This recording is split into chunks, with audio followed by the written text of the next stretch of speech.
রাত তখন 2টা। আকাশ ছদ্মনাম অফিস থেকে ফিরছিল। গ্রামের রাস্তা দুই পাশে ঘন জঙ্গল। হঠাৎ তার মনে হলো পেছন থেকে কেউ তাকে ডাকছে। খুব চেনা একটা কণ্ঠ, ঠিক যেন তার মার গলা। আকাশ থমকে দাঁড়ালো, কিন্তু তার মনে পড়লো তার মা তো 3 বছর আগেই মারা গেছেন। ভয়ঙ্কর আতঙ্কে তার বুক কাঁপতে লাগলো। সে পেছন না তাকাতেই জোরে হাঁটতে শুরু করলো। হঠাৎ একটা ঠান্ডা বাতাস তার কানের কাছে ফিসফিস করে বলে উঠল, আকাশ, একবার দেখ না রে, আমি তোর জন্য পিঠা বানিয়ে এনেছি।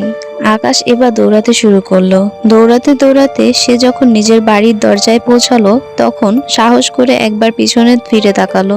তখন সে দেখলো সেখানে কেউ নেই, শুধু একটা সাদা কাপড়ের টুকরো মাটিতে পড়ে আছে।